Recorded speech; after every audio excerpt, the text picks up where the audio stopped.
Hello, dear folks, lovely audiences, my dear friends. Welcome to the East-West Show. Jack Chow on the East-West with the G&E TV. Right now we're approaching holiday season. Christmas in the corner, and the New Year followed, and the Chinese New Year on the tail. They are all coming at once. Now, every time when we enter into a holiday season, though, community safety is really the key to talk about, right? In order to make sure that we understand that we celebrate our holidays that we deserve, in the meantime, we want to make sure that we're safe. Yeah. And how are we going to be safe? We rely on our law enforcement, right? Sometimes in a situation when law enforcement not available or law enforcement need time to respond, though, it is relying upon ourselves for our basics, right? Today, for all the basics, for all the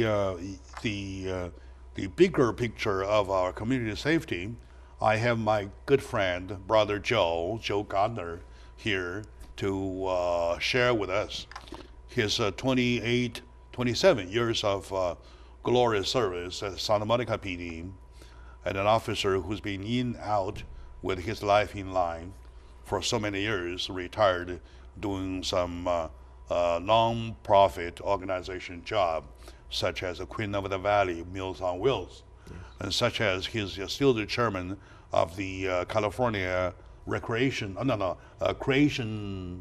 is that called? I'm the president of the Probation Commission. Yeah, probation. President of the Probation Committee, right now.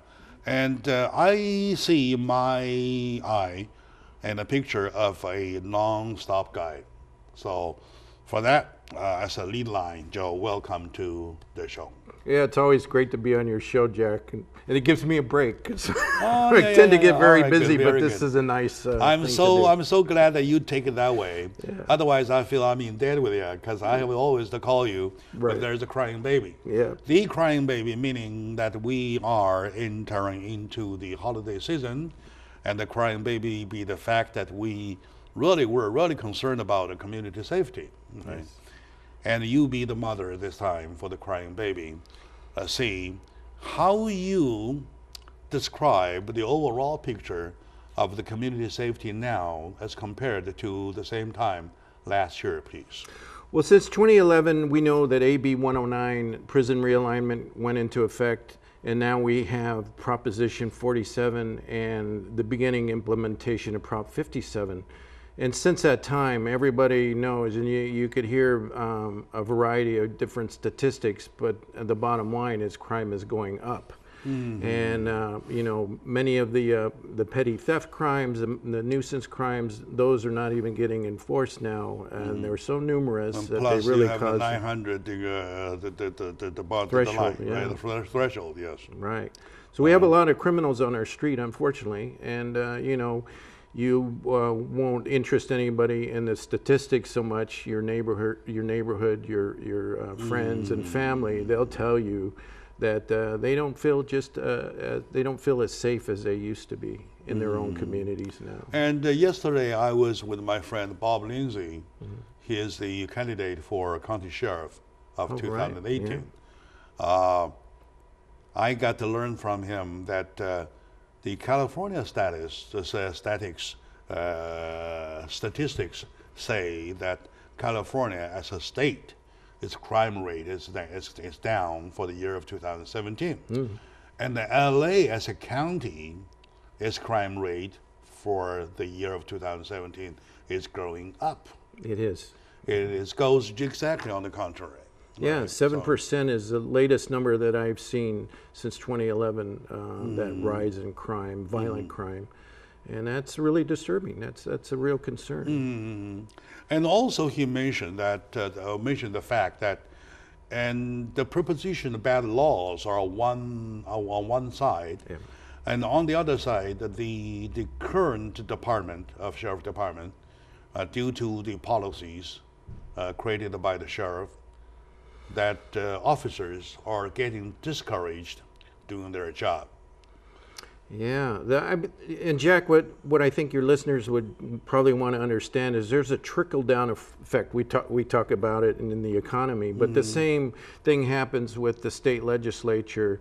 The state legislature enacts laws that cause a trickle down effect to the local jurisdictions, and because of AB 109 and the release or movement of prisoners from the state prison system to the local jails, you know, that has caused the jail overcrowding and caused many, and I understand it's many thousands of prisoners to be released early. There are people that commit crimes, they're sentenced by the court, they arrive at the county jail doorstep, and they're promptly released. So the jail is not going to keep them, and that's and they go out and repeat the same crimes again. And also from a economical point of view, the waste of everybody's money at all levels, at the justice level, with the judge, with the court, with the sessions after session after sessions, of that money is all wasted because the guy goes home. Yes, absolutely. Anyway, retailers, you know, store owners, merchants are having they're pulling their hair out because they have this continual problem with serial theft, people committing the same theft over and over again. And they're taking their products off the shelf. And according to my friend Bob Lindsay, the officers are being desensitized of crimes. The officers are being discouraged about attacking crimes. And he gave an example. There's a true story. Once two officers happened to be passing by a storefront, where the boss runs out crying, say, "Stop thieves, stop robbery, stop robbery," the guy over there, like that. Right. The suspect got in the car, started driving away, and these two officers just started the chase. Right. They chased all the way until they upper-handed the guy and put them arrested them. And for that heroic act and timely heroic act, they were punished. Oh, goodness. Yeah, they were punished because they broke the discipline. They were disciplined. When questioned about what do we want to do with them at such a moment, it says, okay, take it easy, the guy's running away anyway, and let the owner go through their insurance channel to claim for the loss. Wow. Right. So that's being the philosophy change. That's being the number change, number surging. And then with the desensitization of the officers to crimes, with the disencouragement for them to tackle them, well, that's why we worry about a lot. Right. You know, many of the laws that we as citizens would expect to be enforced are no longer enforced. And you know, we're human beings. Even police officers are. It takes 2 to 3 hours to process somebody that you arrest. You have to put them into the jail. You have to do all kinds of paperwork, write a report. And what's frustrating to officers is after that 3 hours or so process of, or you might have to take that guy to the hospital to get him medically cleared to stay in the jail. Many hours could pass, and then once you complete that whole process, then promptly the jail's not going to take them, so you have to write a ticket and release them.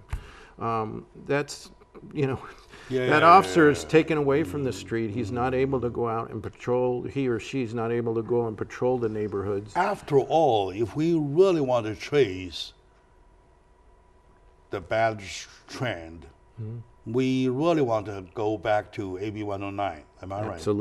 Absolutely. And at the bottom line, AB 109 was a way of just shifting the burden from state prisons to the county jails. The governor was so motivated to clear out the prisons instead of building more prisons. If you have a large prison population, I think right now it's 137,000 prisoners in the state prison system, and you only have 34 prisons throughout the state, what does that tell you? You have to build more prisons. Mathematically, it wouldn't work that way. It wouldn't work that way. So you have to build capacity. If you're gonna, and it's expensive to criminal justice. In other words, you have more tenants than vacancies. Right. Right. Right. Okay, very good. So you have to build capacity. All right. My dear friend, my lovely audience, today In the year wrap way, we look back into our 2017, which has only a few days left. I have my friend, Mr. Joe Gardner, a former Santa Monica PD officer, retired from a 27 years of glorious service and picking up a different job, of course, non-profit. And by the way, he is the president of the California.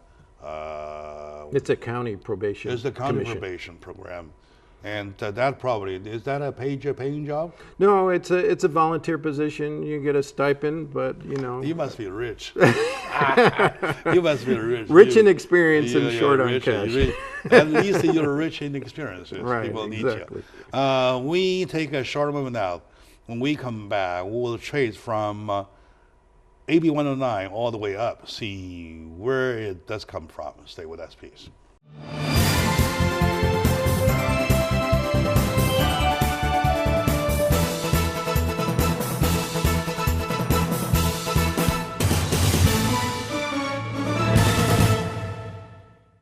Hello, lovely friends, my dear audiences. Welcome back to the show. You, ladies and gentlemen, we all are fellow Angelinos.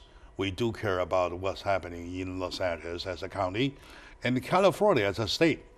Yes, California as a state, with the crime rate going down according to the latest statistics, and the same statistics to say that LA as a county is a crime rate going up. It's kind of either way, they're going different directions.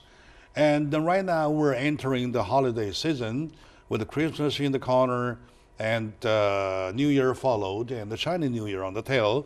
And we really want to enjoy life a little bit, yet in the environment when you have that many criminals who are supposed to be incarcerated or on the street or out on the street though, and with the terrorist attack that happens more and more frequently, it comes to a tend to an extent that anywhere something could happen. So how are we to keep ourselves safe?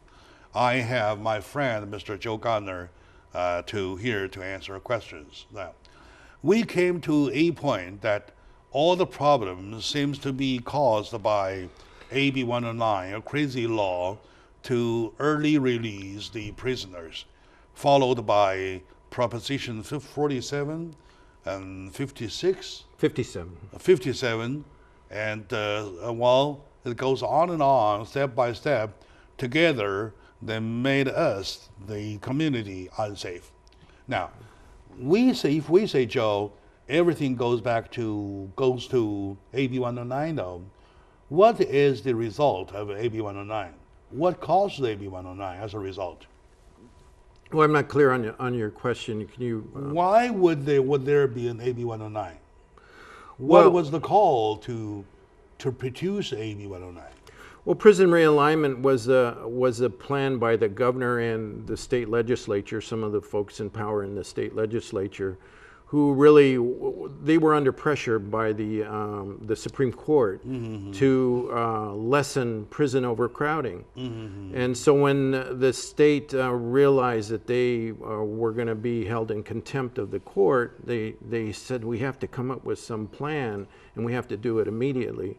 Well, obviously the most simplest plan is, how about if we just shift that burden out of the state prison system, lower the overcrowding issue and give it to the county jails. And then we'll be in compliance with the court. Without knowing that the county jails already filled to the top. Right. Absolutely. And now, I mean, it's really disturbing to see that in county jail you have prisoners that are serving 25 years in the county jail, in a jail that was never designed to hold a person that long. A county jail is typically 1 year. And so, the poor sheriff, he's got this burden dumped in his lap. He has to take care of this problem. And he also has the local police departments bringing prisoners to him every day, which he can't hold. So what's the end result? You have to release them on the street. Put them back on the street. The minor offenders, the nuisance offenders, the drug offenders, they will not stay in the jail system. They just get released almost immediately. Sure. And it all comes to the law definition. Right? If the law doesn't define them as criminals, they are not criminals. Right, absolutely. Right? And the question is that do we play by community safety rules, or do we play by law definitions? Well, we should. There's a guy who has robbed $935. Right. And he's not going to jail because of misdemeanor. Right. But to us, there is a robber coming by. Right. He is a robber. We're 5 feet away from a robber. Right. The law says, no. By the new line, he's no longer a robber.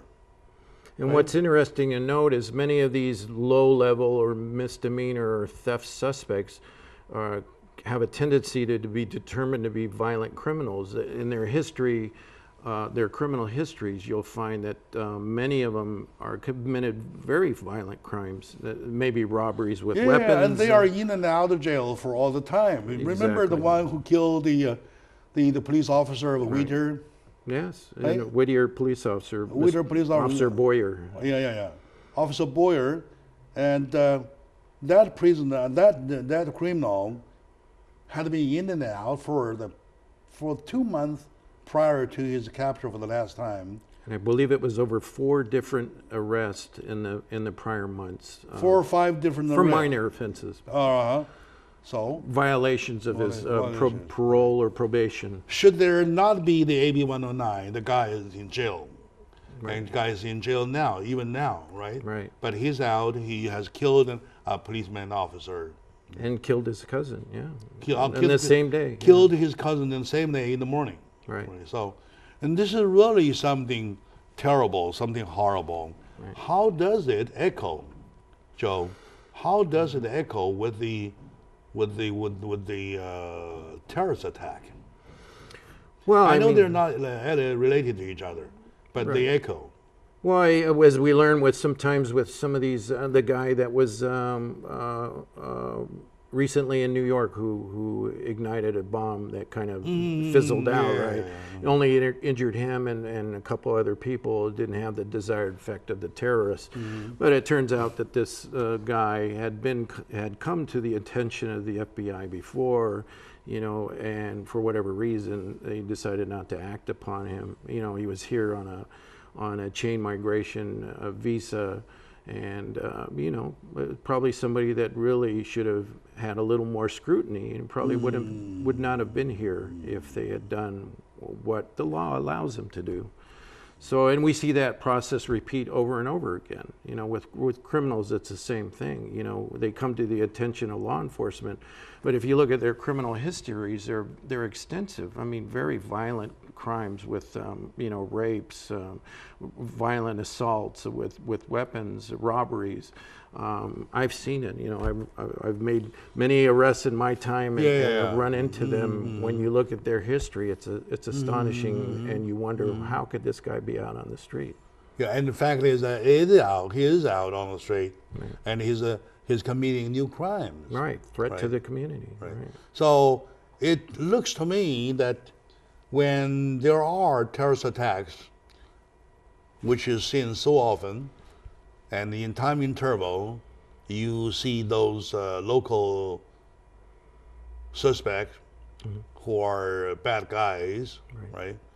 And then I would say our security of community safety is being devaluated. I think so too. And then the problem is that the system is overwhelmed. So many people who shouldn't be here on the streets because of their criminal history are around, and they don't get anything but a slap on the hand for any new offenses they commit. So the result is they remain on the street to be a problem for each and every one of us that lives in our neighborhoods, that worries about our public parks and our shopping centers. So I think we're at that tipping point where we need to make some serious reforms. We have to put we have to put the law first and enforce the law to have people take responsibility for the crimes they commit. Then and only then there will be that message that will be sent to criminals that say, you know what, I better not do that because, you know, I'm going to end up in jail for a while. And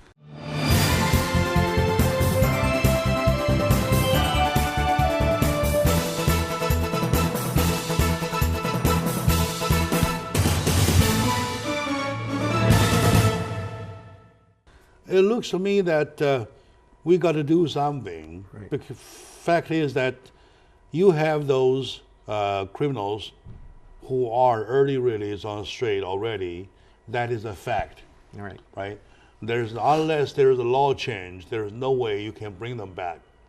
Unless there are prisons build up, you cannot put them back. So them to be on the street though has to be a norm. Right. Am I right? That's a sad case. And you'll see that when you go to the LA River or you go to Orange County by Angel Stadium and the number of homeless people that are camped out there. And many of those people have warrants for their arrests already. In doing some of the sweeps, the police have done sweeps along the Orange County River there. They've determined that many of those people are repeat offenders, and they continue to do that. But they skirt the system because they're drug offenders, petty criminals, but really people that should get some care. I remember last time you mentioned one thing, that at the local level, city level, there are some availabilities. Yes. At the local jails. Right. They can take some. So what does it take to, what does the cause? Or what needs to be done to open them up to hold some of the early release, the criminals? It requires citizens to get involved and contact their local county supervisors, right? You to contact the county supervisors. Most of this revolves around money, right? And they will always tell you there's never enough money to do that. We've gotten rid of rehabilitation. We've downscaled mental health treatment. You know, people are addicted to Oxycontin and all kinds of other heroin. Heroin is the big craze again. It's been, you know, many years, a couple decades, but it's come back. As of today, marijuana is legal. It's legalized. Right. Oh, it is legalized. It comes into effect as of today. Yes. I heard this morning, from now on, you can smoke, you can sell, you can buy, you can even plant 6 plants in your own house. Yeah. Fortunately, some cities like West Covina have not allowed that up to this point. They didn't want to have the retail outlets within the cities, so they decided against that. And many other cities are doing the same thing. They have released. If they did, that's new. It's a new development. But I know the cities were, West Covina was very concerned about that initially. And if it's changed recently, then I last checked with the city council member. They say it is lifted, and it is okay now. Must have happened within the last thing few is, weeks. my concern is that marijuana hasn't changed. No. It is the law defining marijuana has changed, right? Right, yes. And a shirt is a shirt. You can tomorrow start calling your shirt a pants. Yeah. That's your freedom. Right. If your law makes you to call a shirt a pants, because it has 2 sleeves anyway. Right. Yeah. Right. You get a head sticky in. You could rename it anything you want. Name it, but your shirt remains a shirt. Right. Am I right? Yeah. Only you're wearing your pants on top, and your shirt underneath, or maybe, but they are the same thing. Right. Exactly. Right. Marijuana, medically, marijuana, the same thing. It functions the same way it does as it did, the same way as it did when it was not legalized. Well, marijuana is not, but the marijuana today is not like the marijuana of the 70s or the 80s. It's much more potent, and it's controlled by a lot of cartel members who are very violent. And many of the marijuana sources, they're adulterated with chemicals that are used across the border and is smuggled in here. Chemicals that are not allowed in the United States because of their toxicity to people. So, you know, it's not quite the same marijuana. It's more potent. It could be adulterated if you're not sure of the source. There are a lot of issues. And criminal gangs and cartels control the marijuana, much of the marijuana market. So that's a big problem. It is a big problem. The problem lies in the fact that I worry about the chemical element has not changed, right? Right. The kids get it, it'll still do you the same harm. It will. Right. Yeah, you're adult, you get into it, you still get the same harm. And many will problem. disagree with this, but it's a gateway drug. Yes. You know, you start with marijuana, then you move on to Yes, yeah, methamphetamine, you're right, then you move on to heroin. I mean, you see the cycle repeat over and over again. Individuals. That's a gateway. Right. It gets you into the trouble, and then you started being addicted, and to step by step until to a point that there is no way of return. And a lot of people don't realize, since the federal banking system does not allow marijuana sellers to process their proceeds, the money they earn through the federal banking system, they accumulate the money in large quantities until they can find some way to launder it, right? To do something with it. But what happens is the criminal element, other gangs, will say, hey, this guy's hoarding, you know, several $100,000 of his marijuana proceeds because he can't do anything. Let's go break into his place. And it could be done very violently. So that's the other issue. And if you have one of these dispensaries in your neighborhood, in your community, and it gets held up, you know, with violent criminals with guns and rifles and whatever, people are going to be collateral damage. That's very, very bad. And I'm confused with the fact it is not that our law enforcement, our legislature, they are not doing in the collaboration. Right. They each of them call for different directions. Right. And then we, the people, are caught in the middle of knowing where to go. Right. If had they been working together with the same way though, things will be a lot better. I think, so? yeah, we have the laws on the books. We should just be able to enforce them. And we should not say, hey, you know, we're going to take you to jail for this, but you're not going to serve any time. So, you know, just go with the program. How does that work? When they go there once, they learn everything. Right, exactly. And then they know, come on, it's okay. And yesterday, Bob Lindsay mentioned that he himself one day stopped a guy in the process of committing crime. Right. And the suspect said, I know you're off duty. Now, how do you know I'm off duty? You're off duty by 11:30. Now it's past 11:30. You're off duty. All right. Go grab a cup of coffee while do your own thing. Like that's the thing. There's a culture. There's an arrogance within the criminal element that says, "Hey, you're not going to do anything to me. I'll just go ahead and do what I'm going to do. Yeah. Try and catch me.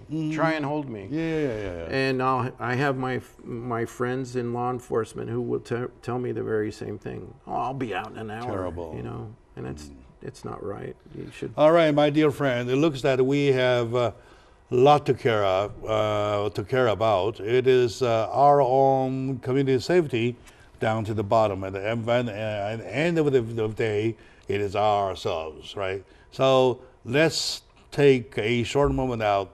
When we come back, we'll continue to find out more. Stay with us.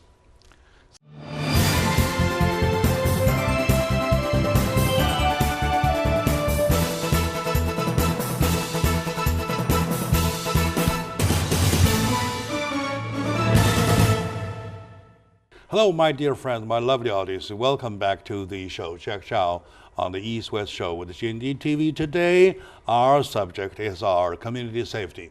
Community safety is a norm, it's a everyday alert. However, when you enter into a holiday seasons, you really want to be double alert.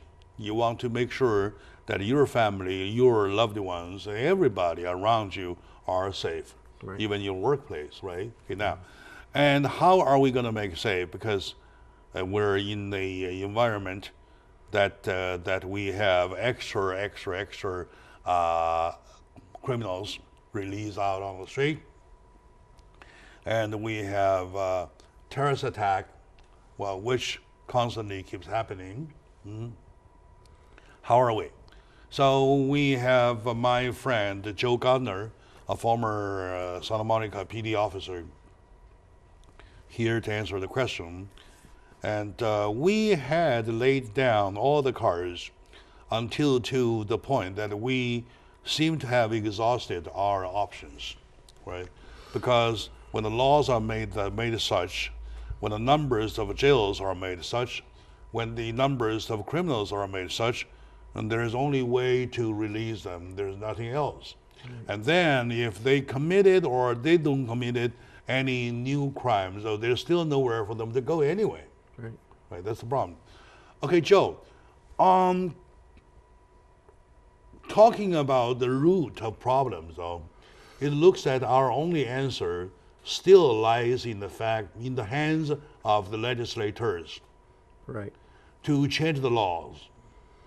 Yes, we should expect them to do their job. We sent them to Sacramento or to Washington, D.C. to perform a function to serve the people and work in their interest. Unfortunately, we have many in the state legislature who work in their own agenda and their own interest, and it doesn't oftentimes fit for you and me. So I really think that at this point in time, we have to find good people to put up there into the State House so that we can really get some meaningful reform on many different levels. Exactly. Unless you change the law, there's no way of taking care of the problem at all. Right. Because, like I said, and regardless they are committing new crimes or not committing new crimes, you do not have room to send them anyway, right? Well, what's interesting is you have a penal code book, the California Penal Code book, that's about that thick, that has all kinds of laws in it, and they're all very useful tools, but if you can never get them into the system so that you could apply some of those laws, then what good is it? And that's where we're at now. If you can't get them to cross into the threshold of the county jail and make it through the courts, they never get the benefit of taking responsibility or getting rehabilitation or whatever, mental health. On the other hand, sooner or later, you're going to end up building more prisons. Right? And when the economy allows, or even when the economy doesn't allow, well, you can't afford the fact that your prisoners are walking on the streets, right? So you have to have jails built up anyway, right? So what's your take about that? Well, I don't believe in the process of warehousing people who commit crimes. I don't think it's a good thing to just store people up until a certain time has passed and then you release them. I think, we have to come up with a smart prison concept. And that's smart. We've talked about that, you and I, before, where if somebody's going to go to prison, then they should be looked at and assessed as to what their needs might be. Now, if the reason they got there in the first place was because they had a drug problem and they were going to be there for the next 5 years, then, drug rehabilitation should be a big part of what that person does while he's sitting in prison, right? If the person has a mental health issue, he's mentally ill, he should be able to have the benefit of some care while in prison. Because the last thing you want is to release that person with no resources and then expect them to survive on the street. If some of them don't have skills, they can't survive. They can't survive. They're going to recommit crime again. Exactly. So we need to come up with a smart prison concept where we will find these people and give them the help they need, and also encourage them by way of giving them vocational opportunities so that they don't recommit crimes when they get out. It sounds to me not only it is resolution to take care of the problem, but it is a very humane way, of course, to tackle the whole issue from the very bottom level. Right. Okay, Absolutely. now, what you're saying is that suppose if a guy is incarcerated for 5 years, 5 years, if you're talking about a 100% of blockage, when you're released, the 5 years, you are obsolete. You will be so obsolete, you will not even be able to operate the cell phone you used to do when you got in, because 5 years could add lots of things on top of even a cell phone. Right. Now, let alone the skills of making money. Right. Now, your smart prison program or thinking or thought calls on the fact that as legislator, they will make it into law to make that happen, so that they will, by serving their time, they will get trained for their future jobs. Am I right? Right. I saw a remarkable show, and I think it's called CNC. It's on one of the cable channels. But what this man did is, he is a machinist by trade. So what he did is he took qualified prisoners that were willing to learn a new skill, and took them to a part of the prison where he set up a machine shop and taught them computer programming skills, so that they can begin to learn the process of how to run a very sophisticated computerized machine. And it seems to be, I mean, it's kind of what I've always been thinking, is that now these guys, when they get out of prison, they will have this skill that they could take into the private sector and maybe gain a job, earn a job, and be able to take care of themselves. That's exactly people would hope, and I would see some future, some solid future in that. Right. And has anybody put this up to the state legislature? Well, the state prison system, which is called the California Department of Corrections and Rehabilitation, they do some of that, but it's very minimal. A man could earn a degree while being in prison if he wanted to, and that's academically. But I don't know how much of those skills that they learn in prison are going to translate into, to the public or private sector when they get out. So I think they could expand that program. There's also a public to train about. Make the public accept what they learned when incarcerated. Otherwise, they learn for nothing. Nobody will recognize. Right. And we got to get rid of that stigmatism. Good. Society, if a person goes through all the trouble to rehabilitate themselves, they earn a degree, or they learn how to operate a very sophisticated computerized machine, and they can use that in the private sector, then society shouldn't maybe, be forgiving and give that person a chance to find a job and earn his way back into. But in that case, it's fair to everybody. It's fair not only to the public, to the system, but fair to the criminals. Right. You pay your time, right?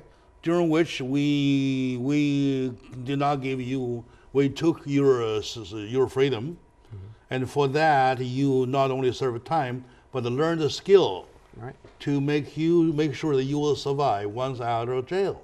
Right. And so, there are plenty of emerging markets. I mean, electric cars. How well is the acceptance of the public of this concept? Those I talk to is not probably a lot of folks in the scheme of things, but they do say that that's a sound concept. That's something that we should think about. Whether the state has anybody that's willing to carry that banner and say, hey, really, this is what we should do. I don't know. I don't really think so. Yeah. Well, I'm glad of you, and I'm happy for you, your research, your creation of this smart jail program. And probably someday you will be awarded for that, because that's really sounds like a solution that is solid, that makes the logic. The reward would be to have a better society, a safer society. Yes.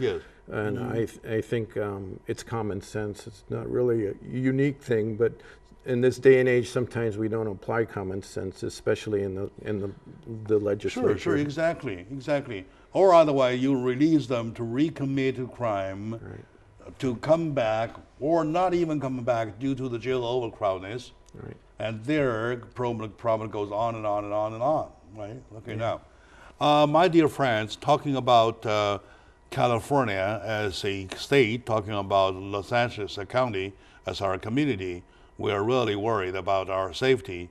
And for our safety, thank God I have this, this individual, which in my eyes is a gift by God, to think in the God way, that probably at a situation when AB 109 forces them to release the prisoners ahead of time, and at a time when the released prisoners has nowhere to go because the jails of the county are crowded already, right?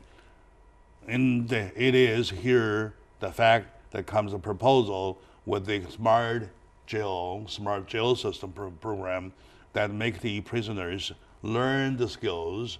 So when they are out, once they're out of jail, they can find a job, they can continue making money, be self-supporting. Am I right? That's correct. Okay, very good. That will reduce not only the number, but the fact of recommitting, the fact of going back, and by doing so, the jail never get crowded, right? Right. Okay, all right. So anything else you want to say for the Christmas and New Year time, even a wish? Well, I want to wish your audience a Merry Christmas, the best of the holidays. And Jack, of course, you're my close friend, and thank you. I wish the same to you as well. All right, same to your family. All right, thank you. you.